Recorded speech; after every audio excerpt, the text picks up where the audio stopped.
PSM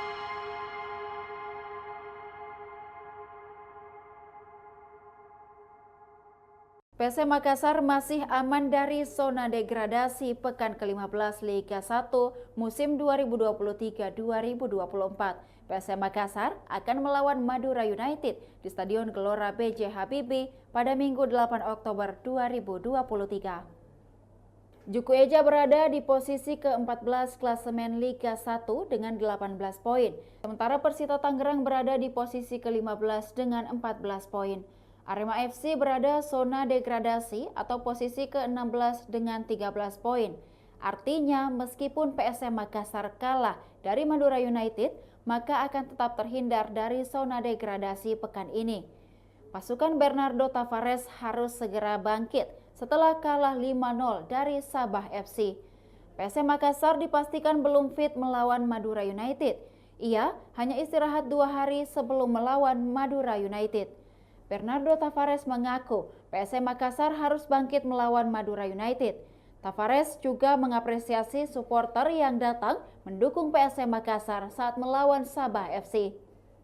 Kini Tavares kembali berharap kehadiran supporter saat melawan Madura United. Pasalnya, tim sangat butuh dukungan dari supporter di situasi saat ini.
Demikian Tribun Hot News kali ini, saksikan berita lainnya hanya di kanal YouTube dan Facebook Tribun Timur. Download Tribun X sekarang, menghadirkan lokal menjadi Indonesia.